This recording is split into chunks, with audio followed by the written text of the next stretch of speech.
ప్రార్థన చేసుకుందాం. సకల ఆశీర్వాదాలకు కారణభూతుడు అయిన మా ప్రియ పరలోకపు కన్న తండ్రి, మీ ఘనమైన ఉన్నతమైన శ్రేష్టమైన నామానికి, మీ ప్రియకుమారుడైన యేసుక్రీస్తు వారి శ్రేష్టమైన నామములో కృతజ్ఞతాస్తుతులు చెల్లిస్తూ ఉన్నాను తండ్రి. నీ గ్రంథములో నుంచి కొన్ని విలువైన సంగతులు నీ పిల్లలకు వివరించడానికి సిద్ధపడుతుండగా సమయోచితమైన జ్ఞానాన్ని నాకు అనుగ్రహించండి. నీ పిల్లలు కేవలము వినేవారుగా ఉండి మోసపోక విత్తపడుతున్నటువంటి మాటలో ఉన్న సత్యాన్ని గ్రహించటానికి మీ కృపను, మీ కాపుదలను, మీ జ్ఞానాన్ని నీ పిల్లలకు అనుగ్రహించండి. ఈ ఆరాధన ముగిసే వరకును కూడా తండ్రి, ఎలాంటి అల్లరను ఆటంకమును లేకుండా మీరే మా అందరికీ తోడుగా ఉండి ఆదరించి నడిపించమని త్వరలో మా కొరకు రానయ్యున్న మా ప్రభువును, మీ ప్రియకుమారుడైన క్రీస్తు యేసు వారి పరిశుద్ధమైన నామములో ఈ ప్రార్థనా విన్నపములన్నీ కూడా అడిగి వేడుకొనుచున్నాము తండ్రి, ఆమేన్. క్రీస్తునందు చేరువచ్చినటువంటి ప్రియులైన దేవుని పిల్లలందరికీ ప్రభు అయిన యేసుక్రీస్తు వారి పేరట నా ప్రత్యేకమైన వందనాలు తెలియజేస్తూ ఉన్నాను. అలాగే ఇంత మంచి సమయాన్ని మనందరికీ అనుగ్రహించినటువంటి తండ్రి అయినటువంటి దేవునికి ప్రభు అయిన క్రీస్తు వారి పేరట నా కృతజ్ఞతాస్తుతులు చెల్లిస్తూ ఉన్నాను. ప్రియులారా, ఈ సమయంలో ఒక ప్రాముఖ్యమైనటువంటి సంగతిని దేవుని గ్రంథంలో నుంచి మనం పరిశోధనతో తెలుసుకుందాం. భూమి మీద పుట్టినటువంటి ప్రతి మనిషి ఏదో ఒక రోజు తన కాలాన్ని ముగించుకొని ఎక్కడి నుంచి అయితే భూమి మీదకు మనిషి వచ్చాడో అక్కడికే తిరిగి రావాలన్నది దేవుని యొక్క ఆలోచన ఉంది. దేవుని యొక్క ఆలోచనను మనిషి మరిచిపోయి భూమి మీదకు వచ్చినటువంటి మనిషి తన జీవితానికి, తన కుటుంబానికి, తన మనుగడకు అవసరమైనటువంటి ఈ లోక సంబంధమైనటువంటి సంపాదన కొరకు, ఈ లోక సంబంధమైనటువంటి జీవితం కొరకు, ఈ లోకం కోసం మనిషి దేవుని ఉద్దేశాన్ని, దేవుని యొక్క అనాది సంకల్పాన్ని మరచిపోయి ఇక్కడ ఏదో సాధించాలి, ఏదో సంపాదించాలి, ఏదో సమకూర్చాలి అనేటటువంటి తపనతో తన యొక్క జీవితాన్ని, తన యొక్క యాత్రను మరచిపోయి దేవుని ఉద్దేశాలను భంగపరిచేటటువంటి భావనతో నేడు క్రైస్తవ్యం గుడ్డెద్దు చేలోబడ్డట్టుగా ముందుకెళ్ళడం అనేది చూస్తే చాలా బాధాకరంగా కనపడుతుంది. ఎందుకంటే దినదినము దిగజారిపోతున్నటువంటి విశ్వాసంలో కనబడుతున్నటువంటి బలహీనత. ఎప్పుడైనా విశ్వాసంలో స్థిరపడవలసినటువంటి క్రైస్తవ విశ్వాస యాత్ర ఎప్పుడైతే దినదినము దిగజారిపోతుందో తమ యొక్క ఆత్మీయతను కోల్పోతారు, దేవుని ఆశీర్వాదాన్ని కోల్పోతారు, పరలోక ప్రవేశం చేరలేక నరకానికి జారిపోతారని బైబిల్ గ్రంథం హెచ్చరిస్తూ ఉంది. మీ అందరికీ తెలుసో లేదో, వార్తలు చూస్తున్నారో లేదో కానీ మళ్ళా కరోనా వస్తుంది తెలుసా? ఈసారి చాలామంది వెళ్ళిపోతారు. ఒక వైద్యుడు అంటున్నాడు ఆడికి మైండ్ పనిచేయట్లేదు అనుకుంటా. మరి ఆడికి తెలియదు కదా, దేవుని జ్ఞానం తెలియదు కదండి వాడికి. ఆడు అంటున్నాడు కదా ఈసారి వచ్చినా ఏం పర్లేదు లేండి అంటున్నాడు.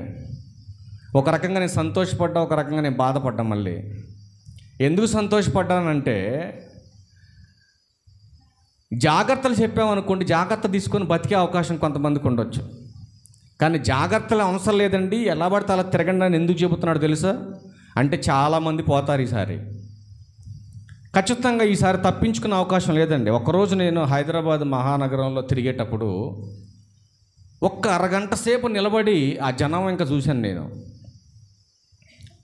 దేవుడేమో తన బాధను వ్యక్తపరుస్తుంటే బాధ అనే బాధ్యత, ఆలోచన అనేది లేకుండా ఈ సమాజంలో మనిషి ఏదో సాధించాలి, సాధించాలి, సాధించాలి, సంపాదించాలి, కూడబెట్టాలి అని ప్రయాస పడుతూ పడుతూ పడుతూ ఒక జీవి కంటే ఘోరంగా మనిషి చనిపోతున్నాడు. ఒక్క 30-40 నిమిషాల్లో వెంటనే అలా ఆలోచిస్తుండగానే ఒక శవం వచ్చిందన్నట్టు నుంచి. అప్పుడు అనుకున్నాను నేను, దేవా నువ్వు ఎంత గొప్పోడువయ్యా, అసలు ఎంత ఆశ్చర్యకరమైనటువంటి కార్యాలు జరిగిస్తాడంటే మనిషికి ఊహ కందవండి ఆయన చేసే పనులు. కానీ సమాజంలో మనిషి ఆరోగ్యం ఉన్నప్పుడు ఆలోచించడు, అధికారం ఉన్నప్పుడు ఆలోచించడు, పలుకుబడి ఉన్నప్పుడు ఆలోచించడు. తన చుట్టూ తన అనుకున్నవన్నీ ఉన్నప్పుడు ఏ ఒక్కడు దేవుని గూర్చిన ఆలోచన చెయ్యడో. మరి దేవుని గూర్చిన ఆలోచన మనిషికి ఎప్పుడు వస్తుందంటే వాడికి ప్రమాదం సంభవించాలి, వాడికి ఏదో సమస్య రావాలి, ఏదో ఒక విపత్తు వస్తేని తప్ప మనిషి దేవుని వైపుకు తిరగడో. అది కేవలం దేవునికి మాత్రమే తెలిసినటువంటి సత్యం. ఈ సమాజానికి హెచ్చరిస్తున్న పట్టించుకోనటువంటి వాస్తవ సంఘటనది. అందుకే దేవుడు తన విలువైనటువంటి మాటలు తన గ్రంథంలో రాయించి అనేకులను హెచ్చరించటానికి పురికొలుపుతున్న నేర్పించేటటువంటి భావనతో దేవుడు తన మహాజ్ఞానాన్ని తన యొద్దకే పంపిస్తున్న నేర్చుకోనటువంటి దౌర్భాగ్య పరిస్థితిలో నేడు సంఘాలు ఉన్నాయి. రానున్న దినాల్లో మీరు ఇలా కూర్చోటానికి ప్రభుత్వాలు ఒప్పుకోవు. రానున్న దినాల్లో మీరు ప్రార్థన చేస్తే మీ ప్రాణాలు పోతాయి పబ్లిక్గా చేస్తే. రానున్న దినాలలో ఒక ఐక్యత క్రైస్తవంలో ఉండదు. దేవుని వాక్యం కరువైపోతుంది. క్రైస్తవుడు అనబడిన వాడికి శిక్షలు అమలవుతాయి రానున్న దినాల్లో. నిజమైన భక్తి కలిగిన వారెవరో, భక్తిహీనులెవరో, వేషధారణ కలిగిన వారెవరో వాని క్రియలను బట్టి జడ్జిమెంట్ చేయటానికి దేవుడు అనేక జనాంగాలను మన మీదకు రేపుతాడు. నిలబడిన వాడు నిత్య జీవానికి పోతాడు, జారిపోయిన వాడు నరకానికి పోతాడు. ఎట్లాంటి సంగతులు చెబుతుంటే వాక్యం వినటానికి సంఘాలు ముందుకు రావండి. మరి ఏం చెబితే సంఘాలు ముందుకు వస్తాయి? ఎప్పుడు మనిషి కోరుకునేది ఒకటే భావన, మనిషి యొక్క ఆలోచన ఒకటే వేలో ఉంది ఈరోజు నేడు సమాజంలో. ఏంట ఆలోచన అంటే మనిషి ఎప్పుడూ కూడా తన దేహం గురించి ఆలోచన చేస్తాడండి భూమి మీద. కానీ దేహము లోపల ఉన్నటువంటి ఆత్మ ఒకటి ఉంది, అది ఒక రోజు ఖాళీ చేసి వెళ్ళిపోతుంది. అది వెళ్ళే సమయం మనకు చెప్పదు అని ఎరిగినా ఆలోచన లేనటువంటి అజ్ఞానిగా బ్రతుకుతున్నాడు మనిషి. అందుకే దేవుడు ఎన్నో విషయాలు తన గ్రంథంలో రాయించి హెచ్చరిస్తున్నటువంటి సంగతులను మీరు చూడగలిగితే ప్రియమైన దేవుని వల్లరా, భూమి మీద పుట్టినటువంటి నీ ఆలోచన దేని కొరకు, నీ చింత దేని గురించి, దేనికోసం తపన పడుతున్నావు ఈ భూమి మీద? దేవుడేమో నీ గురించి ఆలోచన చేస్తుంటే నువ్వేమో లోకం కోసం ఆలోచన చేస్తున్నావు. ఏమైనా బాగుందా అని అడుగుతున్నాడు దేవుడు. ఎంతమంది దేవుడే మాకు తండ్రి, దేవుడే మాకు బ్రతుకునిచ్చాడు, దేవుని ద్వారానే మేము బ్రతుకుతున్నామని ఎంతమంది ఆలోచన కలిగి బ్రతుకుతున్నారండి క్రైస్తవులారా? మీరు ఆలోచన చేయండి. అందుకే తన బిడ్డలు తనను మరిచిపోయి బ్రతుకుతున్నారనే ఆవేదనను వ్యక్తపరుస్తూ ఒక కీర్తనాకారుడు చేత మరొకసారి తన పిల్లలకు తన తండ్రి గురించి ప్రస్తావన చేస్తున్నాడనంటే, ఇదిగో యెహోవాయే దేవుడని తెలుసుకోండి అని తెలియచెప్పే పరిస్థితి మరలా దాపరించిందంటే ఆనాడున్నటువంటి జనం దేవుణ్ణి మరిచిపోయి బ్రతుకుతున్నట్టుగా దేవుని ఆవేదన మనకు కనపడుతుందండి. 100వ కీర్తన 3వ వచనంలో యెహోవాయే దేవుడని తెలుసుకొనుడి, ఆయనే మనలను పుట్టించాడు. మీ అమ్మ కంటే నువ్వు రాలా భూమి మీదకి. మీ అమ్మ మీ నాన్న కలయిక ద్వారా నువ్వు పుట్టలేదు భూమి మీద. అలా చెప్పింది శాస్త్ర ప్రపంచం. దానికి అర్థం కాలేదు నీ పుట్టుక బీజం ఎవరో. అందుకే భక్తుడైనటువంటి కీర్తనకారుడు మాట్లాడుతున్నాడు, ఇదిగో యెహోవాయే దేవుడని తెలుసుకొనుడి, ఆయనే మనలను పుట్టించాడు. పుట్టించినటువంటి ఆయన పట్టించుకోకుండా వదిలేస్తాడా గాలికి మిమ్మల్ని? ఆలోచించండి. మీరు బిడ్డలను కన్నారుగా, బాధ్యతతో పోషిస్తున్నారా, గాలికి వదిలేసారా? ఆలోచించండి అమ్మా. మీరు బిడ్డలను కన్నారుగా, కన్నటువంటి మీరు కష్టపడి ఆరోప కూడబెట్టి వాళ్ళని పోషిస్తున్నారా, లేదంటే వదిలేసారా బాధ్యత లేకుండా? బాధ్యత లేకుండా ఏ తల్లి తండ్రి వదిలిపెట్టరండి ఏ బిడ్డను కూడా. కానీ కోట్ల మంది బిడ్డలను ఈ భూమి మీదకి పంపించిన దేవుడు తన బిడ్డలను ఎందుకండి మర్చిపోతాడు? తన బిడ్డల గురించి ఆలోచిస్తున్నాడు. తన బిడ్డలు హ్యాపీగా సంతోషంగా ఉండాలని కదా 6 దినాల ప్రకృతిని కలగజేశాడు పరలోకపు తండ్రి. మీరు అడగకుండానే అన్నీ ఇస్తున్నాడు, మీరు అడగకుండానే అన్నీ చేస్తున్నాడు, మీరు అడగకుండానే మీ అవసరాలన్నీ తీరుస్తున్నాడు కదా పరలోకపు తండ్రి. ఇంకా దేని గురించి నీ చింత? ఒక మనిషికి ఉండవలసినటువంటి నిజమైన చింత, నేను ఎప్పుడు ఈ లోకాన్ని విడిచిపెట్టి వెళ్ళిపోతున్నటువంటి నేను నా పరలోకపు తండ్రి దగ్గరికే నేను చేరాలి. అదే నా చింత క్రైస్తవుడుగా. కానీ నేడు క్రైస్తవ సంఘాలలో ఉన్న చింత ఏంటి? చింత అంటే ఏంటమ్మా? విచారం, ఆలోచన. ఈరోజు నీ హృదయంలో ఏ ఆలోచన ఉంది?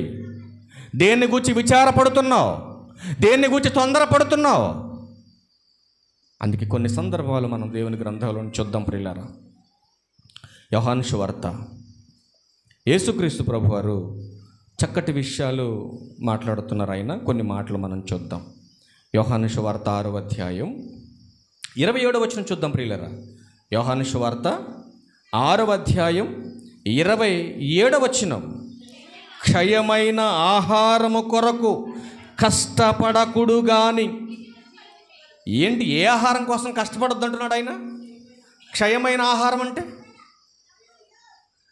క్షయమైన ఆహారం అంటే అర్థం ఏంటి? ఈరోజు తిని రేపు బాహిర్భూములో విడిచిపెట్టబడుతుంది ఆహారం. ఆ ఆహారం కోసం మీరు కష్టపడొద్దు. మరి ఎవరు తెచ్చి పెడతారు నీకు? ఎవరు తెచ్చి పెడతారండి? ఎవరో దేరో నువ్వే తెచ్చుకోవాలి. మరి ఇదేంటి యేసుక్రీస్తు ప్రభు వారు కష్టపడొద్దు అంటున్నాడు? యేసుక్రీస్తు వారు కష్టపడొద్దు అంటుంది 6 దినాలు ఎద్దులా తిని పడుకోమని చెప్పలేదు. ఎక్కడ చెప్పాడు? ఎక్కడైనా చెప్పలేదండి. 6 దినాలు కష్టపడు, 7వ దినాన విశ్రమించు. ఎందుకోసం విశ్రమించాలి? ఎవరి కోసం విశ్రమించాలి? ఎవరి కోసం రెస్ట్ తీసుకోమన్నాడు? రెస్ట్ లేకుండా 24 గంటలు పని చేయండి. నష్టం ఎవరికి? నష్టం ఎవరికండి? 24 గంటలు రెస్ట్ లేకుండా పని చేస్తే నష్టం ఎవరికి చెప్పాలి మీరు? నెలలో ఒక్కరోజు కూడా రెస్ట్ తీసుకోవడం, 30 దినాలు కష్టపడు, నష్టం ఎవరికి? అనారోగ్యం వచ్చి పోయేది నువ్వే. అవునా? మరి దేవుడు ఎందుకు రెస్ట్ తీసుకోమన్నాడు నిన్ను? 6 దినాలు పని చేయి, 7వ దినాన విశ్రమించు. ఎందుకు విశ్రమించాలో ఆనాడు ఇశ్రాయేలుకి అర్థం కాలేదు. ఈనాడు అర్థమయ్యేలాగా సంఘానికి సేవకులు చెప్పట్లేదు. ఈరోజు ఎంతవరకు స్వస్థతలు చేద్దాం, అద్భుతాలు చేద్దాం, దీవెనలు ఇచ్చేద్దాం, మేళ్ళు చేద్దాం. ఇదే నా బోధ. ఎప్పటిది బోధ? ఎవరికిది బోధ? నేడు సంఘానిది పని కాదు. స్వస్థతలు చేసేటటువంటి పని సంఘాన్ని కాదు. ఈరోజు సంఘ స్థాపన జరగటానికి ముందు జరిగినటువంటి సందర్భాన్ని సంఘము సమస్త స్థిరపరచబడిన తర్వాత చేయటానికి మధ్యలో నువ్వెవడవి? అడుగుతాడు దేవుడు. అందుకే అంటున్నాడు ఆయన, వాళ్ళకు అర్థం కాలేదు. ఈరోజు వింటున్నటువంటి మీకు అర్థం కాకపోతే వాళ్ళకి మీకు ఏంటి తేడా అని అడుగుతున్నాడు దేవుడు. ఇప్పుడు ఏం చేశాడో తెలుసు? చట్టాన్ని మార్చాడు. చట్టాన్ని మార్చి చెప్పాడు, మొదటి దినమున మీరు పరిశుద్ధ సంఘముగా కూడాలి. అందుకే హెబ్రీలకు రాసిన పత్రికలో చెప్పాడు. మళ్ళొద్దాం ఇక్కడికి. హెబ్రీలకు రాసిన పత్రిక 10వ అధ్యాయం. హెబ్రీలకు రాసిన పత్రిక 10వ అధ్యాయం 24 నుంచి చూద్దాం. కొందరు మానుకొనుచున్నట్టుగా. ఏం మానుతున్నారు? ఏమండి ఏం మానుతున్నారని చెబుతున్నాడు ఇక్కడ హెబ్రీ గ్రంథకర్త గారు. ఏమండి పరిశుద్ధాత్మ ప్రేరణతో ఏం మానుతున్నారని చెబుతున్నాడు ఆయన. కొందరు మానుకొనుచున్నట్టుగా సమాజముగా కూడుట మానక్క. ఏమండి మానమన్నాడా మానొద్దన్నాడా? మానొద్దని చెప్పాడు. మరి ఈ రోజున సంఘానికి వస్తున్నటువంటి వారు, బాప్తీసం తీసుకున్నటువంటి వారు ఆదివారం ఆరాధన మానేస్తున్నారు. మానటం మంచిదంటారా చెడ్డదంటారా? మీరు చెప్పాలి. ఎవరికి మంచిది? ఎవరికి మంచిదండి వాళ్ళు మానేయటం? ఎవరికి మంచిది కాదండి. ఎవరికైనా మంచిది ఆరాధన మానేయటం? మానేయలేవు. ఆరాధన మానేసి ఆస్తులు కూర్చుకొని ఆరోగ్యాన్ని కాపాడుకోలేవు. గుర్తుపెట్టుకోే మాట. ఆరాధన మానేసి ఆస్తులు కూర్చుకొని ఆరోగ్యాన్ని కాపాడుకోలేవు. నువ్వు రాసుకో డైరీలో. ఆరాధన ఎక్కొట్టి ఈ నెలలో నేను 4,000 సంపాదించా, నెక్స్ట్ మంత్ 8,000 ఖర్చు పెడతాను. నువ్వు రాసుకో. దాంట్లో రూపాయి కూడా సేవ్ చేయలేవు నువ్వు. ఎందుకంటే నువ్వు ఒక వాగ్దానం తీసుకున్నావు. పై వచనానికి వెళ్ళు. 23వ వచనం. వాగ్దానము చేసిన వాడు నమ్మదగిన వాడు గనుక మన నిరీక్షణ విషయమై మన ఒప్పుకున్నది. ఎప్పుడు ఒప్పుకున్నావు? బాప్తీసనం అనే క్రియ ద్వారా దేవునితో ఒక వాగ్దానం చేసుకున్నావు. ఏమని వాగ్దానం? దేవా ఇక బ్రతికితే నీతో, చస్తే కూడా నీతోనే. ఇదిగో లోకానికి విరుద్ధంగా లోకంలో నుంచి ఉపేక్షింపబడ్డాను, ఇదిగో లోకంలో నుంచి వేరు చేయబడ్డాను. ఇక నుంచి ఇదిగో నా దేహం పైన క్రీస్తు అనేటటువంటి నీ కుమారుణ్ణి నా సొంత రక్షకుడుగా నేనేం చేశాను? ధరింపచేశాను. మరి క్రీస్తును ధరించిన క్రైస్తవుడా మరి సంఘానికి రావట్లేదు ఎందుకు? మరి నువ్వు సంఘానికి ఎందుకు రావట్లేదు మరి నువ్వు? అందుకే అంటున్నాడు, వాగ్దానము చేసిన వాడు నమ్మదగినవాడు కనుక మన నిరీక్షణ విషయమై మనం ఒప్పుకున్నది నిశ్చలముగా పట్టుకుందాం. ఏది ఎక్కడుంది నీ పట్టుదల? ఎక్కడుంది దేవుడంటే భయం నీకు? అందుకే మాట్లాడుతున్నాడు, సమాజముగా కూడుట మానక ఒకరినొకడు హెచ్చరించుచు ఆ దినము సమీపించుట మీరు చూచిన కొలది మరి ఎక్కువగా లాగు చేయొచ్చు. ప్రేమ చూపుటకును సత్కార్యములు చేయుటకును ఒకరినొకడు పురుకొలపాలని ఆలోచన ఉండాలి కదండి. చదవండి ఒకసారి హెబ్రీయులకు రాసిన పత్రిక 10వ అధ్యాయం 26వ వచనం చదువుకుందాం. 26. మనము సత్యమును గూర్చి అనుభవ జ్ఞానం పొందిన తర్వాత బుద్ధిపూర్వకముగా పాపము చేసిన ఎడల పాపమునకు బలి ఉండదు అంటున్నాడు. ఏ పాపానికి బలి ఉండదు? ఏ పాపానికి బలి ఉండదండి?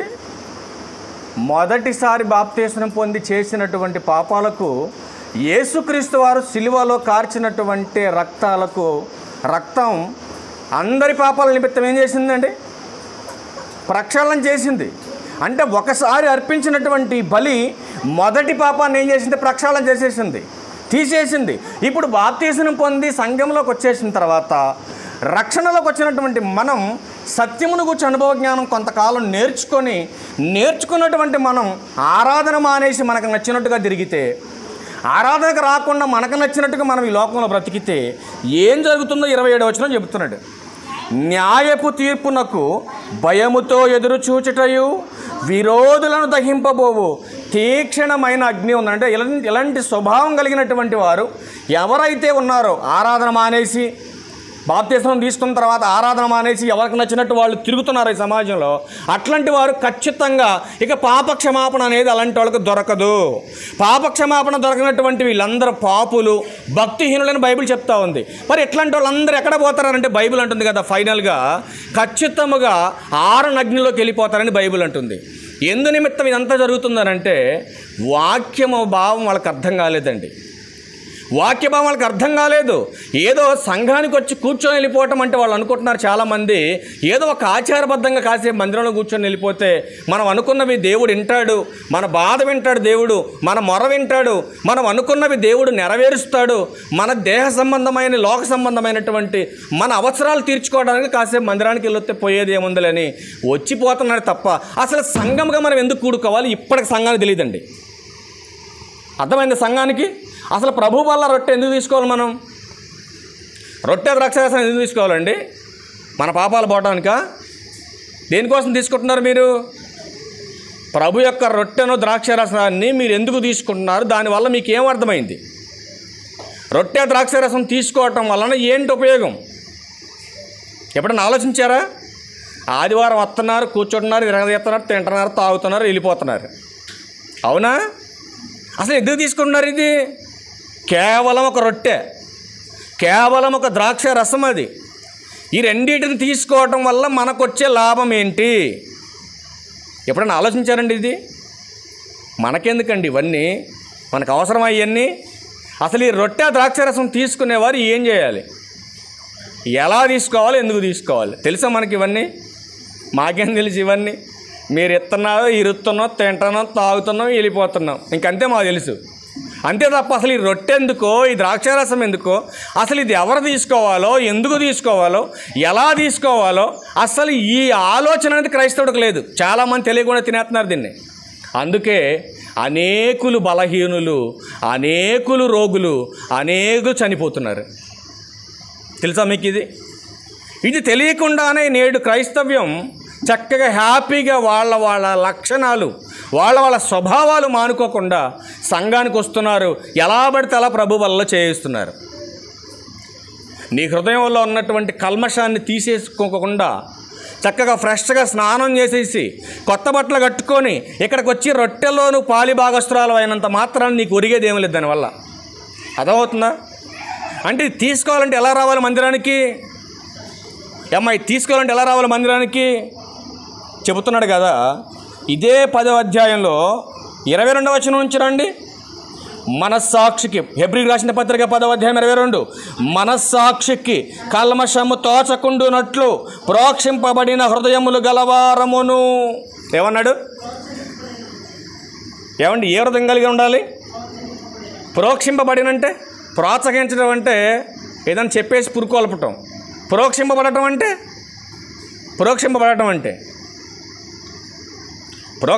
అర్థం ఏంటండి? ప్రోక్షింపబడుట అంటే మార్పు చెందినటువంటి హృదయం, అంటే పరివర్తన చెందినటువంటి హృదయం, ఒక నూతన హృదయం. దీన్నే యాకోబు గారి దగ్గరికి వెళ్తే అన్నాడు కదా, కల్మషం, కపటం, ఇట్లాంటి తత్వాలు లేనటువంటి హృదయం ఎప్పుడైతే వాక్యం చేత మార్పు చేయబడుతుందో, ఈ మార్పు చేయబడినటువంటి ప్రక్రియ అనే బైబిల్ అంటుంది కదా, ప్రోక్షింపబడుట అని అంటుంది. ఏం చేయబడటం? ప్రోక్షింపబడుట. ఇట్లాంటి ప్రోక్షింపబడినటువంటి హృదయములు గలవారమును నిర్మలమైన ఉదకముతో స్నానము చేసిన శరీరములు గలవారమై ఉండి విశ్వాస విషయములో సంపూర్ణ నిశ్చయత కలిగి యథార్థమైన హృదయముతో దేవుని సన్నిధానమునకు మనం చేరాలి. ఇది ప్రాసెస్ క్రైస్తవుడికి ఉండవలసినటువంటి లక్షణం. ఇట్లాంటి స్వభావం కలిగిన వాడు ఏం చేయాలంటే అప్పుడు ప్రభు బలిలో పాల్గొనాలి. ఈ ప్రోక్షణ లేకుండా, హృదయంలో ఒక నిశ్చిత లేకుండా, విశ్వాసం అనే తత్వం లేకుండా నువ్వు ప్రభు యొక్క రొట్టెను ద్రాక్షరసం తీసుకుంటే మీరు రోగులు అంటుంది గ్రంథం. మీరు రోగులు అంటున్నాడు. ఒకసారి చూద్దాం, ఆ మాట కూడా చూద్దాం మన బైబిల్ గ్రంథంలోకి వెళ్ళి. కొరింథీయులకు రాసిన మొదటి పత్రిక, అపోస్తలుడైన పౌలు గారు కొరింథీయులకు రాసిన మొదటి పత్రిక 11వ అధ్యాయం. మనం బాప్తీసం పొందిన దగ్గర నుంచి చదువుకున్న ఈ మాటలు మనం అసలు రొట్టె ద్రాక్షరసం మనం ఎందుకు తీసుకోవాలో నేడు క్రైస్తవ సంఘానికి అర్థం కాలేదు. అందుకే అనేకులు రోగులైపోతున్నారు, అనేకులు తీసుకున్నా చనిపోతున్నారు. మీరు జాగ్రత్తగా ఆలోచన చేయాలి. ఎందుకోసం తీసుకోవాలో మనం చూద్దాం. ఈ మాట 23 నుంచి చూద్దాం. ప్రియులారా, నేను మీకు అప్పగించిన దానిని ప్రభు వలన పొంది తిని, ప్రభు అయిన యేసు తాను అప్పగింపబడిన రాత్రి ఒక రొట్టెను ఎత్తుకొని కృతజ్ఞతాస్తుతులు చెల్లించి దానిని విరిచాడు. ఆయన, ఇది మీ కొరకైన నా శరీరం. ఎందుకొరకు తీసుకోవాలి చెప్తున్నాడు? నన్ను జ్ఞాపకము చేసుకొనుటకై. దేనికోసం తీసుకోవాలి?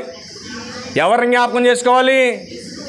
నా యేసు నా కోసం పడినటువంటి కష్టం, నా కోసం తన శరీరం మీద పడినటువంటి గాయాలు, నా కోసం నా పాపాలు తీయటం కోసం ఆయన నా కోసం పడినటువంటి వేదన, ఇదిగో నా కోసం అర్పించినటువంటి శరీరం. ఈ శరీరాన్ని ఈరోజు నేను తీసుకుంటున్నానంటే నా పాపాల నిమిత్తం నా ప్రభు పడినటువంటి శరీరం పైన అనేకమైన నిందలు, అవమానాలు, గాయాలు తగిలినటువంటి శరీరాన్ని నేను తీసుకుంటున్నానే. ఈ శరీరాన్ని నాకు అప్పచెప్పడానికి, ఈ శరీరాన్ని ఆహారంగా నాకు ఇవ్వడానికి నా ప్రభు ఎంత త్యాగం చేశాడు నా కోసం అని ఏ రోజైనా తీసుకునేటప్పుడు జ్ఞాపకం చేసుకున్నావా నీ బ్రతుకులో? ఆలోచించొకసారి. 3 పూట్ల అన్నం తినకపోతే శరీరానికి బలహీనత వస్తుందని మనకు తెలుసు బాగా. కానీ వారానికి ఒక్కసారి ప్రభు బల్లలో ప్రభురాత్రి భోజనం తీసుకోకపోతే మరి ఆత్మక బలం ఎక్కడి నుంచి వస్తుంది? ఆత్మక బలాన్ని ఎవడవగలడు ఈ భూమి మీద? నువ్వు సంపాదించే కోట్ల ఆస్తి, కోట్ల సంపద నీ ఆత్మకు ఆరోగ్యాన్ని తీసుకురాలేదు. మీరు ఆలోచన చేయండి. నీ దేహానికి ఆరోగ్యం, రోగం వస్తే ఒకవేళ తగ్గించుకోవడానికి ఏమైనా ఉపయోగపడుతుందేమో, కానీ ఆత్మకు ఆరోగ్యం వస్తే ఎవడండి మందేయగలిగేది ఈ భూమి మీద చెప్పండి? వేయగలరు ఎవరైనా? ఆత్మకు అనారోగ్యం వస్తే ఎక్కడైనా మెడిసిన్ దొరుకుతుందంటే ఖచ్చితంగా కేవలము దేవుని యొక్క ఆలయములో ఆయన గ్రంథములో తప్ప ఆత్మకు వ్యాధులు వస్తే తగ్గించగలిగే మెడిసిన్ ఎక్కడా లేదండి. ఇప్పుడు కరోనా వస్తుంది, మెడిసిన్ ఉందా? ఉందనుకుని ఆనందపడుతున్నారు. ఎంతమందిని రాసేసుకున్నాడో లెక్కలో. ఆలోచన చేసుకోండి మీరు. ఎక్కువగా పిల్లలకు వస్తుందంటే ఇప్పుడు పిల్లలకి చాలా జాగ్రత్త. పిల్లలు ఎత్తుకున్నాడు ముద్దులు ఎట్టకండి. పిల్లలకి చాలా డిస్టెన్స్ మీరు పాటించాలి. రాదనుకుని సంబరాలు పడుతున్నారు. నిన్నటి వరకు వేలల్లో కౌంట్ అయ్యి కేసులు. ఏం కాదులు అంటున్నారు చాలామంది. ఏం కాదని నువ్వు అనుకుంటున్నావు. దేవుడు ఏమన్నా రాశాడో నీ పేరు రాసుకో జాగ్రత్తగా. భయం భక్తి కలిగి బ్రతుకు దేవునిలో. లేదా తుడిచేస్తాడంతే చాలామందిని. దేవుని లెక్కలో గనక మనం ఉంటే ఖచ్చితంగా మనం తుడిచేస్తాడు దేవుడు, ఉంచడు భూమి మీద. అందుకే ఆయన మాట్లాడుతున్నాడు, ఎందుకు తీసుకోవాలో చెబుతున్నాడు. 25వ వచనం ఆ ప్రకారమే భోజనమైనటు పిమ్మట ఆయన పాత్ర ఎత్తుకొని చూడండి, ఈ పాత్ర నా రక్తం వల్లైన కొత్త నిబంధన, మీరు దీనిలోని త్రాగున్నప్పుడల్లా నన్ను జ్ఞాపకము చేసుకొనుటకే దీనిని చేయుడి. అక్కడ ఏం చెప్పాడు? జ్ఞాపకమే చేసుకోమన్నాడు. ఎక్కడేం చెప్తున్నాడు? జ్ఞాపకమే చేసుకోమంటున్నాడు. ఎందుకు శరీరాన్ని అర్పించాడో, ఎందుకు రక్తాన్ని కార్చినటువంటి పరలోకపు తండ్రి యేసుక్రీస్తు ప్రభువారు దేని కొరకు ఆ రక్తాన్ని తాగమన్నాడు, ద్రాక్షారసాన్ని? ఒకసారి మనం ఆలోచించవలసినటువంటి అవసరం ఉంది. అంటే యేసుక్రీస్తు వారి రక్తమే మన పాపాలను ఏం చేసిందండి? తీసేసింది, కడిగేసింది అన్నమాట. కాబట్టి ఈరోజు ఈ ద్రాక్షారసాన్ని క్రీస్తు రక్తముగా మనం ఏం చేస్తున్నామండి? తీసుకుంటున్నాం మనం. కాబట్టి తీసుకునేటప్పుడు మనం ఆలోచన చేయాలి, ఇదిగో నా పాపాల నిమిత్తమే ఆయన కలువరి శిలువలో ఈ రక్తాన్ని కార్చాడు. కాబట్టి ఆయన కార్చినటువంటి ఆ రక్తానికి, ఆయన చూపినటువంటి త్యాగానికి, ప్రేమకు కృతజ్ఞతగా ఇదిగో నేను ఈ ఆదివారం నుంచి మరలా ఆదివారం వరకు ఇదిగో ఏ పాపం చేయకుండా ఇదిగో నా హృదయాన్ని నేను పరిశుద్ధపరచుకోవాలి, నన్ను నేను పరిశుభ్రపరచుకోవాలి, నన్ను నేను కాచుకోవాలి, ఇదిగో విలువైన ఆ రక్తంలో నేను పాలిభాగస్తురాలుగా ఉండాలి అన్న ఆలోచన, జ్ఞానం మన జ్ఞాపకం చేసుకోవాలి తీసుకునేటప్పుడు. కిందకు ఒకసారి చెప్తున్నాను మరొక మాట. ఈ రొట్టె తిని చూడండి, మీరు ఈ రొట్టె తిని 26 ఈ పాత్రను త్రాగున్నప్పుడల్లా ప్రభు వచ్చే వరకు ఆయన మరణమును ఏం చేయమన్నాడు? ప్రచురం చేయాలి. ఎవరి బాధ్యత ఇది? ఎవరిది బాధ్యత? ఏమంటే తీసుకునే ప్రతి ఒక్కళ్ళు ఏం చేయమన్నాడు? ప్రచురించాలి. ఎంతమంది ప్రచురించాలి? కనీసం వారంలో ఒక్కడికైనా చెప్పాలి సువార్తను. చెప్తున్నావా? ఆలోచించి ఒకసారి. 1 జ్ఞాపకం చేసుకోమన్నాడు, చేసుకోవట్లా. 2 చెప్పమన్నాడు, చెప్పట్లా. 3వ దగ్గరికి వెళ్దాం మనం. నెక్స్ట్ మాట, కాబట్టి ఎవడు అయోగ్యముగా, 3వ మాట ఏం చెప్తున్నాడు? అయోగ్యంగా. 1 జ్ఞాపకం చేసుకోవట్లేదు, 2వది ప్రకటన చేయట్లేదు, 3వది అయోగ్యంగా అంటున్నాడు. అంటే ఈ 2 పనులు కనుక నువ్వు చేయకుండా తీసుకుని దాన్ని ఏమంటారండి? అయోగ్యం. యోగ్యమైంది కాదు అది.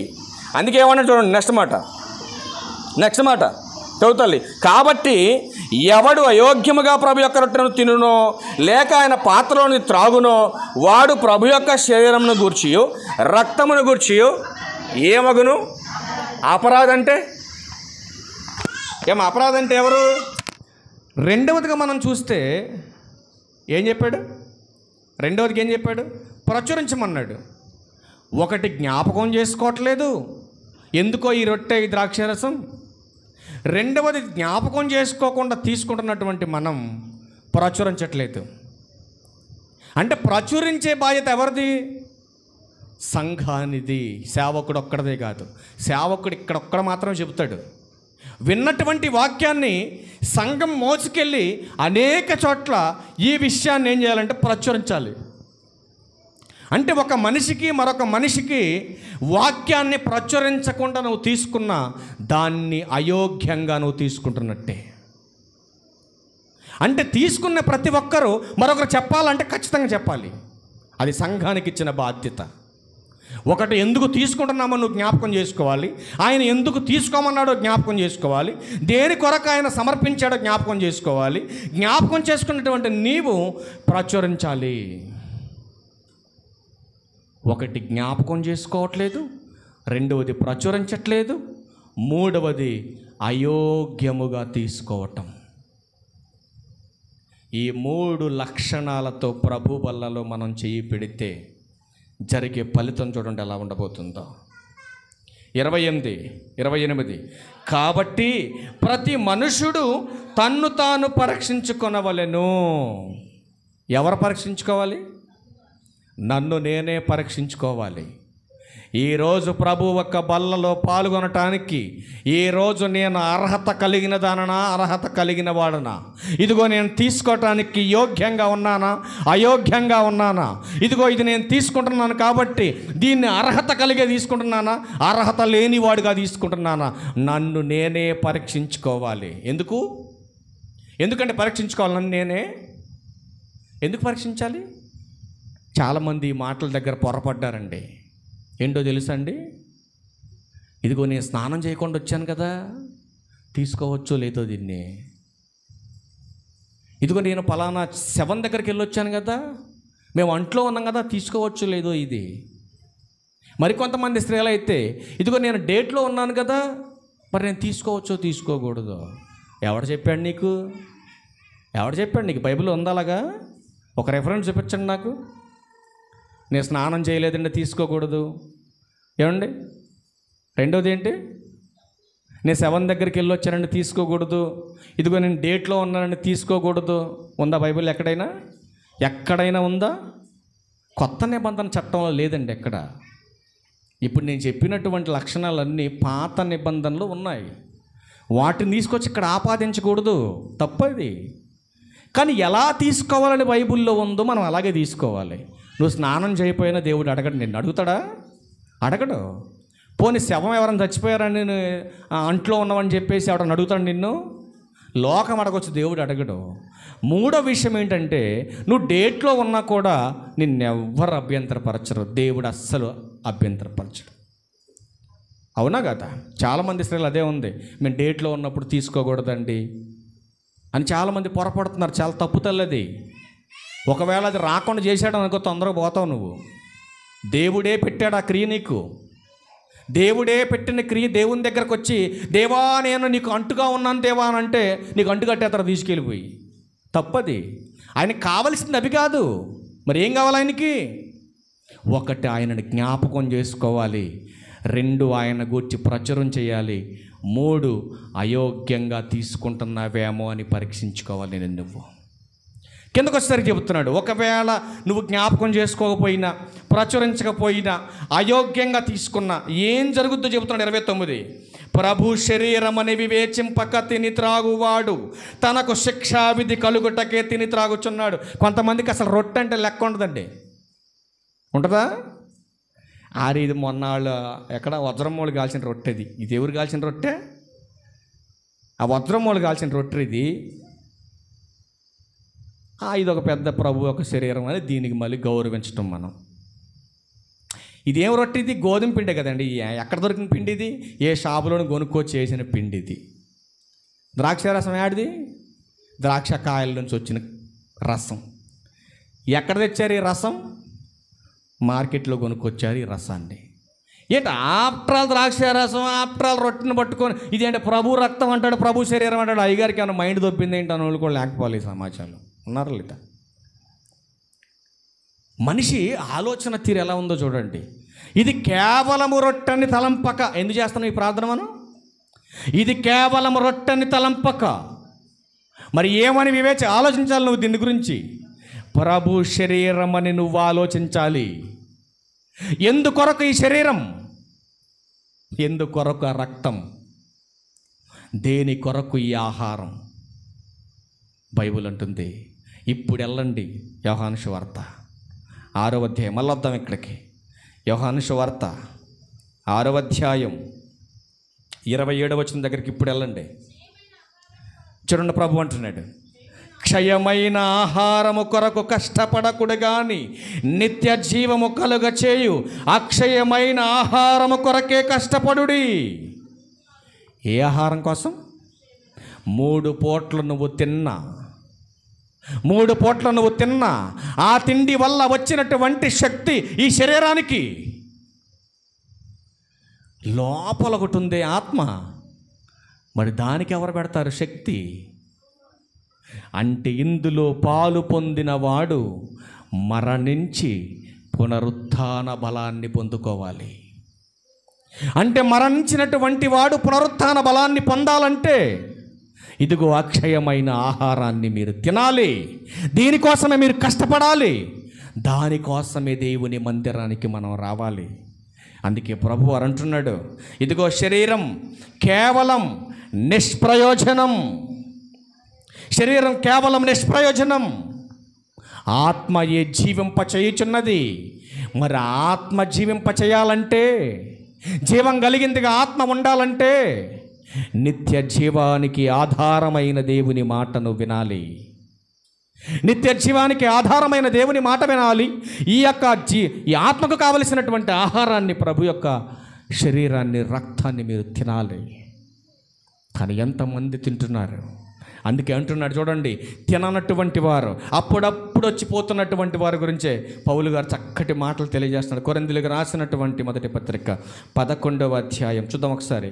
ఆ మాటలు చూసి మనం ముగించేద్దాం.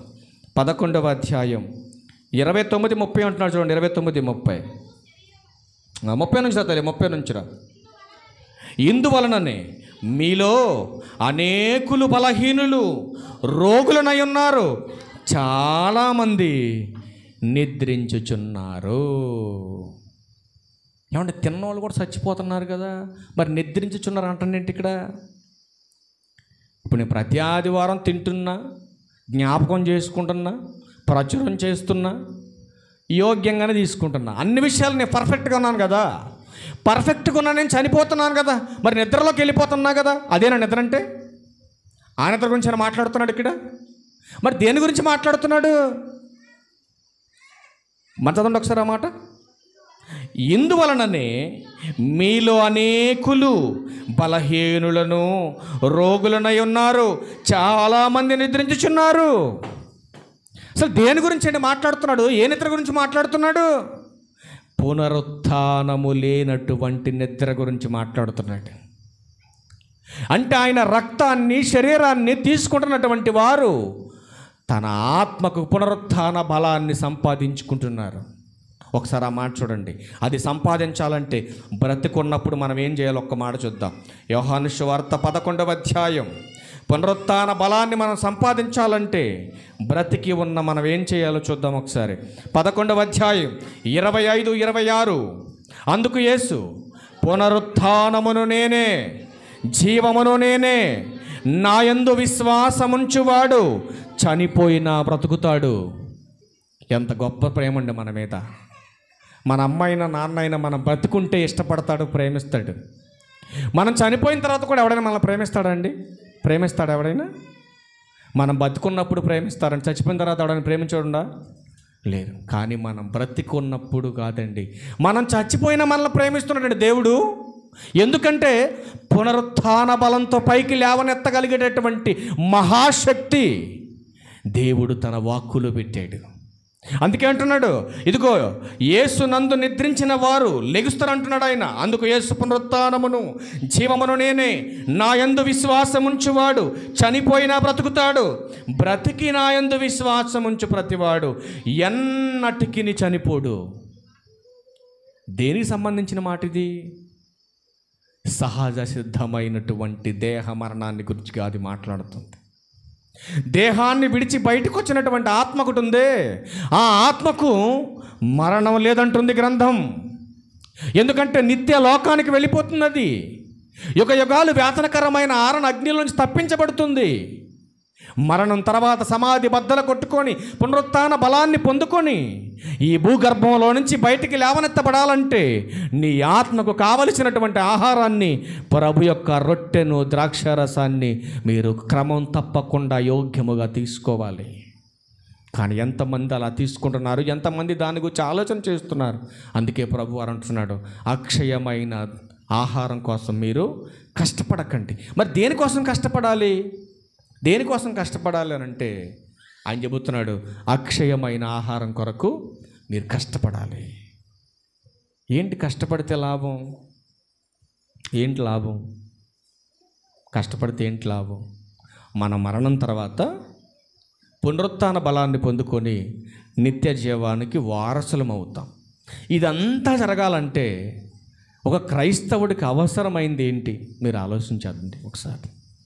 తిమోతి గారికి రాసినటువంటి మొదటి పత్రిక. ఇదంతా జరగాలంటే ఏం చేయాలో ఒక మాట చూద్దాం. 4వ అధ్యాయం, తిమోతి గారికి రాసిన మొదటి పత్రిక 4వ అధ్యాయం 8వ వచనంలో మాట్లాడుతున్నాడు ఆయన. శరీర సంబంధమైన సాధకం. సాధకం అంటే శరీర సంబంధమైన సాధకం. సాధకం అంటే ఏంటి? అది కంటిన్యూషన్ చేయండి మొత్తం, తర్వాత మీకు అర్థం వస్తుంది దాంట్లో. శరీర సంబంధమైన సాధకం కొంచెము మట్టుకే ప్రయోజనకరమవును గాని దైవభక్తి ఇప్పటి జీవ విషయములోను రాబోవు జీవ విషయములోను వాగ్దానముతో కూడినదైనందున అది అన్ని విషయములలో ప్రయోజనకరమవును అంటున్నట్టు. అంటే దైవభక్తి ఈ జీవానికి ఉపయోగపడుతుంది. అంటే మనిషికి మరొక జీవితం ఉందా? ఖచ్చితంగా ఉందని బైబిల్ చెప్తా ఉంది. మరి ఈ జీవితం కొరకే నువ్వు ఆలోచన చేసి బ్రతుకుతున్నావు కదా, మరి రాబోవు జీవితం పరిస్థితి ఏంటి? ఆలోచించండి ఒకసారి. ఉందని దేవుడు చెబుతున్నా, శాశ్వతమైన జీవితం ఒకటి ఉందని దేవుడు హెచ్చరిస్తున్నా. ఆ శాశ్వతమైన జీవితం కోసం, ఆ శాశ్వతమైన లోకం కోసం, ఈ క్షణికమైన ఈ చిన్న జీవితం కోసం దేవునికి దూరమై నువ్వు సాధించేది ఏంటో ఒక్కసారి ఆలోచించు. అర్థమవుతున్న మాటలు మీకు? దేవునికి దూరమై ఏంటి మనం సాధించేది? దేవునికి దూరమై ఏదైనా సాధించగలవా మనం? ఒక్కసారి మీరు ఆలోచించండి. దేవుడు మన బ్రతుకుల్లో లేకపోతే మనం ఏదైనా సాధించి సక్సెస్ అవ్వగలమా? ఒకసారి మీరు చెప్పాలి. దేవుడు మన బ్రతుకులో లేకపోతే, దేవుడు మనకు తోడు లేకపోతే, దేవుని కృప ఆయన ఆదరణ మనకు లేకపోతే ఈ భూమి మీద మనం సంతోషంగా హ్యాపీగా ఉండగలమా? ఒకసారి మీరు చెప్పండి. ఉండగలమండి? ఉండలేం ప్రియులారా. ఎంత డబ్బు సంపాదించినా మీరు ఒకసారి ఆలోచించండి. మనందరం జియో సిమ్లు వాడుతున్నారా? అందరు సిమ్లు వాడుతున్నారు, జియో సిమ్లు వాడుతున్నారా? ఏమంటే వాళ్ళకి డబ్బులు ఉన్నాయా, డబ్బులు లేవా? డబ్బులు ఉన్నాయా లేవా? ఎన్ని డబ్బులు ఉంటాయంటారు సుమారు? వాళ్ళకి ఎన్ని ఉంటాయి అంటారు? వాళ్ళ కొడుకు పెళ్ళికి వచ్చినటువంటి అతిథులకి ఒక్కొక్కడికి 2 కోట్లు పెట్టి వాచ్ కొనిపెట్టాడు ఆయన యజమాని. అంటే ఎంత డబ్బు ఉంటుందో మీరు ఆలోచించండి. ఆ పెళ్ళికి వచ్చినటువంటి ఒక్కొక్క గెస్ట్కి 2 కోట్లు పెట్టి వాచ్ కొనిపెట్టాడు ఆ మహానుభావుడు. మరి 2 కోట్లు పెట్టి వాచ్ కొనిపెట్టే డబ్బు ఉందంటే ఆయన దగ్గర ఇంకెంత ఉంటుందో మీరు ఒకసారి ఆలోచన చేయండి. లెక్కలు కట్టను కూడా ఒక్క నిమిషానికి కోట్లు వస్తాయి ఆ అకౌంట్కి. మరి అంత డబ్బు కలిగినటువంటి ధనవంతుడైనటువంటి ఈ జియో అధినేత తన కొడుకు ఆరోగ్యాన్ని డబ్బుతో కొనలేకపోయాడు. ఎందుకో మీరు ఒకసారి ఆలోచించండి. 1/2 నిమిషం ఏసీలో ఉంటే కంటికి కనపడడం చచ్చిపోతాడు. 1/2 నిమిషం కూలింగ్ తగిలితే చచ్చిపోతాడు కొడుకు. మరి ఎందుకంటే ఆరోగ్యాన్ని కొనుక్కోలేకపోయాడు ఆయన. కోట్ల కొలది, లెక్క కట్టలేనంత కోట్ల కొలది సంపద ఉంది వాళ్ళ దగ్గర. ఎందుకంటే ఆరోగ్యాన్ని కొనలేకపోయాడు ఆయన. మీరు ఆలోచించండి ఒకసారి. ఈరోజు కూలి పనికి వెళ్ళి 300 రూపాయలు తెచ్చుకున్నాడు, 3 పూట్ల హ్యాపీగా కడుపు నిండా తిని ఏ రోగం లేకుండా హ్యాపీగా ఉంటున్నాడంటే ఏమండి అంతకన్నా ఇంకేం కావాలండి మనిషికి? ఆలోచించండి. ఈరోజు రోగం లేని ఆరోగ్యవంతుడే కోటీశ్వరుడు భూమి మీద. ఇది గుర్తుపెట్టుకోవాలి. అంత గొప్ప ధన్యత, అంత గొప్ప కృపదేవుడు మన పట్ల చూపించాడే. ఈరోజు ఇంత ఆరోగ్యాన్ని ఇస్తే ఈ ఆరోగ్యాన్ని విడిచిపెట్టి నీ ఆయుష్ని చేజేతులను నువ్వు పాడు చేసుకుంటున్నావే. ఎందుకు ఇవ్వాలండి దేవుడు నీకు ఆశీర్వాదం? ఎందుకు ఉంచాలంటే నీ రెక్కల కష్టార్జితాన్ని నీ ఇంట్లో? నువ్వు ఆలోచించు. అందుకే దేవుడు అన్నాడు, రా నా మందిరానికి, నీ కుటుంబ క్షేమం కొరకు, నీ ఆత్మ రక్షణ కొరకు, ఇదిగో నువ్వు పడుతున్న కష్టార్జితాన్ని నువ్వు అనుభవించడం కొరకు నా మందిరానికి రా. వద్దు ప్రభువా, నీ మందిరానికి వస్తే మాకు 600 రూపాయలు కూలిపోద్ది, నీ మందిరానికి వస్తే నా పని పోద్ది, నీ మందిరానికి వస్తానని చెబితే నేను 45,000 రూపాయలు ఉద్యోగం పోయింది నాకు. అయినా ఏం పర్లేదు, నాకు అవసరం లేదు, కానీ నా ప్రభుతో నేను ఉండాలి. ఏ రోజు చచ్చిపోతాను నాకు తెలియదు, కానీ చచ్చిపోతానని మాత్రం నాకు ముందే తెలుసు. కానీ ఖచ్చితంగా చచ్చిపోతా ఒకరోజు. చనిపోయిన తర్వాత నా ప్రభుతో నేను ఉండాలి, అదే నా గోలు. ఏదో కూడబెట్టాలి, సంపాదించాలన్న ఆలోచన నాకు లేదు. ఇక ఒకప్పుడు సంపాదించి ఈ సమాజానికి పెట్టాను నేను. ఇప్పుడు నా ప్రభు పని చేసి నా కుటుంబాన్ని పోషించుకొని చస్తే పరలోకం వెళ్ళాలనే టార్గెట్లో నేనున్నాను ఇప్పుడు. కానీ ఎందుకు మనిషికి భయం లేదంటే దేవుడంటే భయం లేదు. మనిషికి ఎందుకు మందిరానికి రాలేకపోతున్నాడంటే భక్తి అనే వేషాన్ని ధరించుకున్నాడు తప్ప దేవుడంటే భయం లేదు మనిషికి. అందుకే అంటున్నాడు, మనుషులు పడుతున్న ప్రయాసంతటి వలన వాళ్ళకు కలుగుతున్న లాభం ఏంటి? ఒకసారి ఆలోచించండి. ఇన్ని కోట్ల కలిగిన కోట్ల రూపాయలు సంపాదించినటువంటి ఆయన ఒకరోజు తన బిడ్డ ప్రాణం పోకుండా ఆపగలడా? మీరు చెప్పండి ఒకసారి. కొన్ని మిలియన్లు లెక్క చెప్పలేమండి, అసలు మనం లెక్కట్లేము, క్యాలిక్యులేటర్ కూడా దొరకదు లెక్క. అన్ని కోట్లు సంపాదించాడు ఆయన. మరి ఎందుకండి ప్రాణం పోకుండా ఆపలేకపోతున్నాడు? ఎందుకు పోకుండా ఆపలేకపోతున్నాడు? నీ బ్రతుక్కి, నీ జీవితానికి దేవుని కృప ఉంటే 6 దినాల పని సరిపోదా నీకు? ఆలోచించు ఒకసారి. 6 దినాల పని సరిపోదా? 7వ దినాన కూడా నువ్వు రెస్ట్ తీసుకోమన్నాడు అయ్యా దేవుడు, విశ్రమించమన్నాడు దేవుడు. అసలు 6 దినాలలో కూడినటువంటి రూపాయి నువ్వు 7వ దినాన మందిరం ఎగ్గొట్టి పని చేస్తే రూపాయి కూడదు అనుకుంటున్నావు నువ్వు? ఒక్క రూపాయి కూడా నిలబడదు. ఎందుకంటే నా 40 సంవత్సరాల జీవితంలో నేను పడినటువంటి ఎన్నో ఒడిదుడుకులు నేను ఎదుర్కొన్న దేవుని దగ్గర. రోజుకి 175 రూపాయలు వచ్చే కూలి అండి. రోజుకి 175 రూపాయలు వస్తుంది కూలి.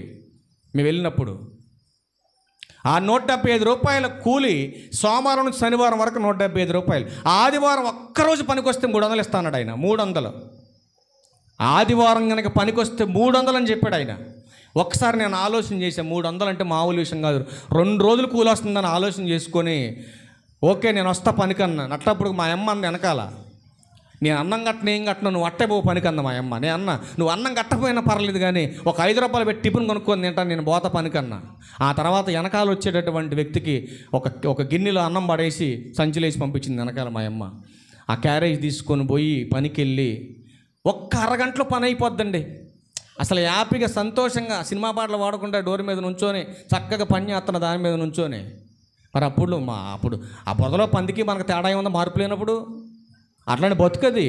కానీ ఏం చేసి అంటే గొప్ప విషయం ఏంటంటే ఆ రోజుల్లో మార్పు లేకపోయినా ఆదివారం మాత్రం శుభ్రంగా తలస్నానం చేసి బ్రహ్మాండంగా వెళ్ళి ముందు కూర్చోండి పాటలు పాడటానికి. బ్రహ్మాండంగా పాటలు పాడడం నరసింహలో ఉన్నప్పుడు నేను లోపలికి వెళ్తే మైక్ నా దగ్గరికే వచ్చేది పట్టుకొని. అట్లా పాటలు పాడుకుంటూ మందిరానికి వెళ్ళి నేను ఆ రోజు 300 రూపాయల కూలికి ఆలోచన చేసుకొని పనికి వెళ్ళిపోయానండి. వెళ్ళిపోయి లాస్ట్ ఒక్క అరగంటలో పని అయిపోద్ది. ఇక లాస్ట్ పని అయిపోద్దండి. అక్కడెక్కడో 2 కిలోమీటర్ల తోటలో నుంచి ట్రాక్టర్ మీద మామిడి మొక్కలు వేసుకొస్తున్నారు. చెట్లు కొమ్మలు. ఆ చెట్టు కొమ్మలు ట్రాక్టర్ కింద మట్టిలో చెట్టు ట్రాక్టర్ మీద వేశారు. ట్రాక్టర్ మీద ఉన్నాయి ఆ బ్రిడ్జి మీద వేశారు. ఆ బ్రిడ్జి మీద ఉన్నది తీసి లారీ డోర్ మీద పడేశారు. లారీ డోర్ మీద నుంచి తీసి నేను ఆ పొలాలు నెట్లో అలా కడుతున్నాను. 2 పక్కలు ఇలా పట్టుకున్నాను. నేను తీసి అలా కడుతున్నానండి పైకి. ఇట్లా తీసానో లేదో వెంటనే ఇక్కడ కుట్టిందండి మండ్రగబ్బం.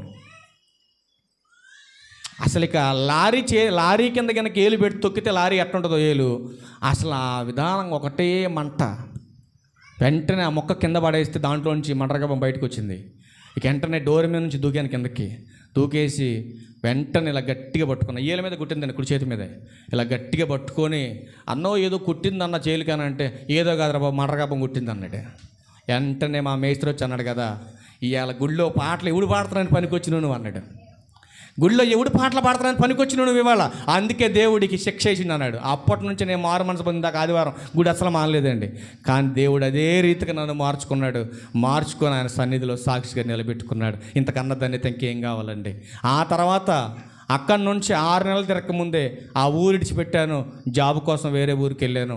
అక్కడికి వెళ్ళిన తర్వాత 6 సంవత్సరాలు నానా రకాల బాధలు పడ్డానండి. మీరు చెబితే నమ్మరు కానీ ప్రియులారా, 24 గంటల్లో కనీసం గంట కూడా పడుకున్నాను కాదండి. అన్ని సమస్యలు ఉండే మా ఫ్యామిలీలో. ఇటు పక్క నా కొడుకు బాధ, ఇటు పక్క మా అమ్మ బాధ.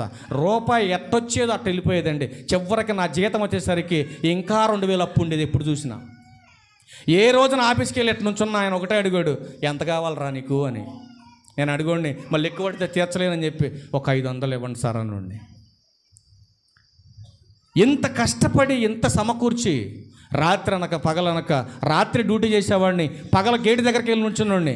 ఏంట్రా వచ్చేవారంటే అడుగోండి నేను, ఏమైనా సిమెంట్ లారీలు వచ్చినాయా, బొగ్గు లారీలు వచ్చినాయా, ఏమైనా దింపే లారీలు వచ్చినా అడుగుండండి. వెళ్ళి 10 మంది చేసేటటువంటి పనిని నా తోడు ఒకరిని పెట్టుకొని ఇద్దరమే కష్టపడి పనిచేసేవాళ్ళం అండి. 2 గంటలు దింపే లారీని కనీసం 3-4 గంటల్లో దింపేసి రోజుకు ఒక 300 రూపాయలు సంపాదించండి పగల మళ్ళా. ఎంత సంపాదించినా ఏ రోజు ఒక్క రూపాయి 100 రూపాయలు జేబులో పెట్టుకొని ఇట్ట చూసిన రోజు లేదండి నా జీవితంలో. ఇక 2011 వరకు అలా పరుగెడతా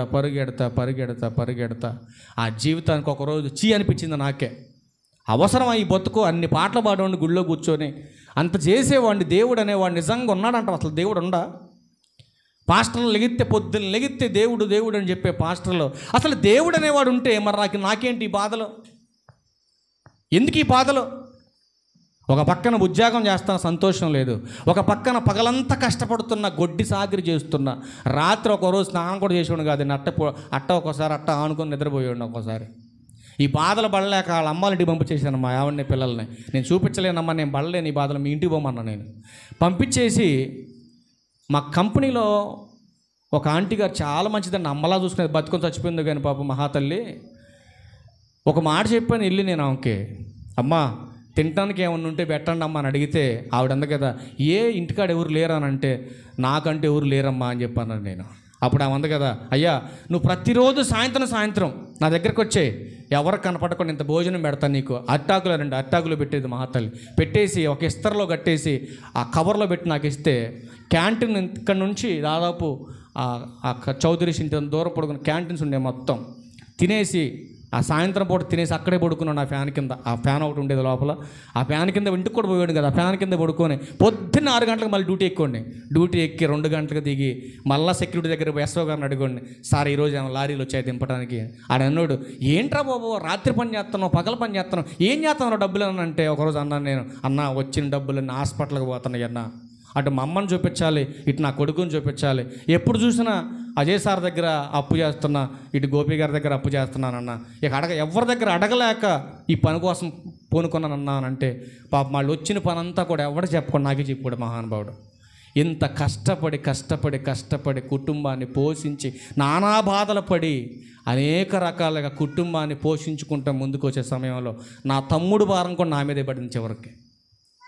వాడి జాబు లేకపోతే, వాడి చదువు ఆగిపోతే, ఆ చదువు కోసం వీడి దగ్గర చేతులు దాచి, వీడి దగ్గర అడుక్కొచ్చి నా తమ్ముడిని ఒక ప్రయోజకుని తీసుకొచ్చి ఒక జాబులో తీసుకెళ్ళి పెడితే, అక్కడ ఒక అమ్మాయిని ప్రేమించి అది నాణ్యత మీద పెట్టాడు, దానికి ఒక 70,000 ఖర్చు పెట్టాను. మళ్ళీ అదొక కేసు అయింది. ఆ పెళ్ళి కూడా దరిద్రం, మళ్ళీ తీసుకెళ్ళి మళ్ళీ నేనే చేశాను ఆ పెళ్ళి కూడా. ఇదంతా చేసి ఒక దారికి వచ్చింది అనుకున్న సమయంలో దేవుడు దేహమంతా కాల్చాడు.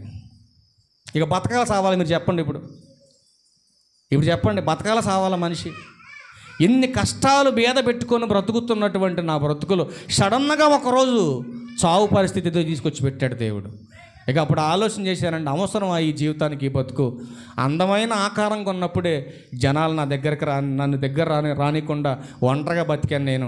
ఇప్పుడు ఈ వికారమైన ఆకారంతో సమాజంలోకి వెళ్తే నన్ను ఎవడిష్టపడతాడు, నాకు ఎవడ పని ఇస్తాడు, నేను ఎక్కడ పని చేయాలి? కాబట్టి రాత్రి చచ్చిపోవాలనుకున్నాను నేను హాస్పిటల్లో కూర్చొని. ఒకవేళ పైనుంచి దూకి చచ్చిపోతే ఏదైనా అదృష్టం బాగుండి బతుకుతానేమో. డైరెక్ట్గా పక్కన 3311 kV ట్రాన్స్ఫార్మర్ ఒకటి ఉందండి హాస్పిటల్ పక్కనే, డైరెక్ట్గా దాని మీద దూకేస్తే బాడీ అంతా కాలిపోద్ది, ఎవరికి కనపడదు. ఇన్సూరెన్స్ పేరటన్నా కొంచెం నా భార్యకన్నా కొంచెం డబ్బులు వస్తాయి అన్న ఆలోచనతో దాని నుంచి దూకేయాలనుకున్నాను నేను.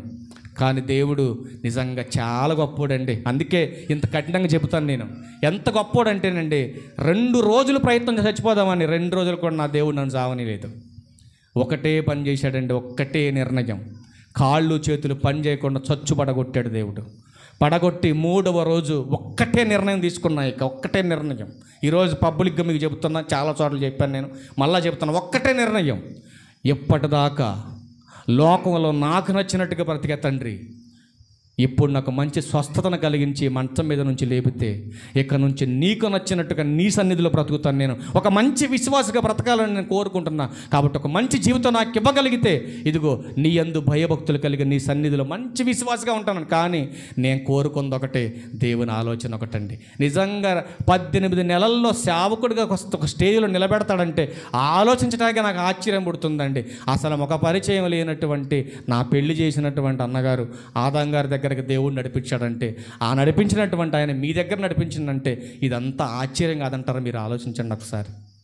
ఆలోచిస్తేనే చాలా బాధకరంగా ఉంటుందండి. దేవుడు అలా అంచెంచెలుగా 3 సంవత్సరాలలో నా జీవితాన్ని, నా కుటుంబాన్ని, నా పరిస్థితుల్ని మార్చి ఒక ఉన్నతమైనటువంటి స్థితిలోకి తీసుకొచ్చాడు. నిజంగా దేవుడు గొప్పోడు కాదంటారా మీరు చెప్పండి? ఎంత ఉన్నతమైన ప్రేమ కలిగినోడండి ఆయన.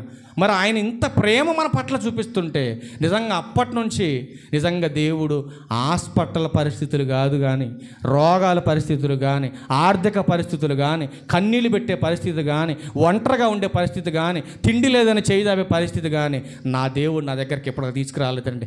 ఎప్పటికీ నా జాబు లేకపోయినా 10 మందికి పెట్టగలిగే పొజిషన్లో నన్ను నుంచోబెట్టాడు. చాలామంది ఏమంటారో తెలుసండి, నిజంగా దేవుడు అంత గొప్పగా ఆశీర్వదించాడండి ఈ సమాజంలో, సంఘాల్లో.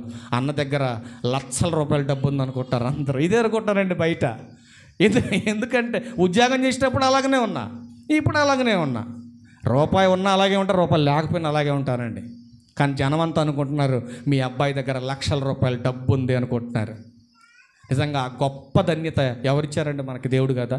మీరు ఆలోచించండి ప్రియమైన దేవుని వరలారా, మిమ్మల్ని కోరుకునేది ఒక్కటే, చక్కగా హ్యాపీగా 6 దినాలు పని చేసుకోండి, 7వ దినాన దేవుని మందిరానికి రండి. అంటే మొదటి దినాన మనం కూడుకోవాలి, 6 దినాలు హ్యాపీగా మనం పని చేసుకోవాలి. అసలు మందిరానికి రాకుండా ఆశీర్వాదాలు రావాలంటే ఎట్లా వస్తుంది చెప్పండి మీరు? మందిరానికి రాకుండా మన రోగాలు బాగాలంటే ఎట్ట పోతాయి మీరు చెప్పండి? మందిరానికి రాకుండా నువ్వు అనుకున్న పనులు జరగాలంటే ఎట్ట జరుగుతాయి నువ్వు చెప్పండి? నువ్వు అనుకోవచ్చు, ఒకవేళ వాళ్ళు మందిరానికి రాకపోయినా వాళ్ళు దీవించబడుతున్నారు, వీళ్ళు మందిరానికి రాకపోయినా వీళ్ళు అన్నీ కొనుక్కుంటారంటే, వాళ్ళకున్నదేంటో నీకు లేనిదేంటో నీకు తెలియాలంటే దేవుని మందిరానికి రా. నువ్వు కోల్పోతుందేంటో, వాళ్ళు కోల్పోయిందేంటో, నువ్వు కోల్పోయిందేంటో దేవుని వాక్యం నీకు నేర్పిస్తుంది విందుగాని. కాబట్టి ప్రతి ఒక్కరిని హెచ్చరించండి, బతిమలాడండి.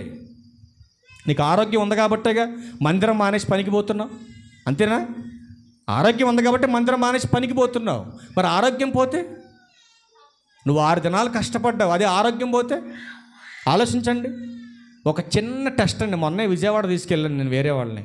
ఒక చిన్న టెస్ట్, ఆ చిన్న టెస్ట్కి 7,000 రూపాయలు బిల్లు వేసాడండి. ఒక్క నిమిషం మాట్లాడ తీసుకురాడానికి బయటికి తీసుకొచ్చి కట్టో 7,300 కట్టు అన్నాడు.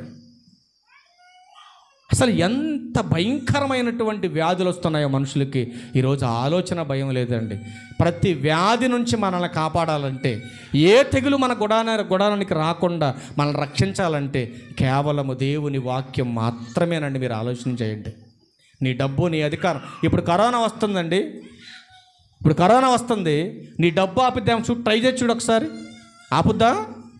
నీ డబ్బు, నీ పరపతి, నీ పలుకుబడి, నీ బంధు బలగం ఆపుద్దండి? ఇప్పుడు కొంతమంది దొంగలు బయటపడతారు కరోనా వస్తే.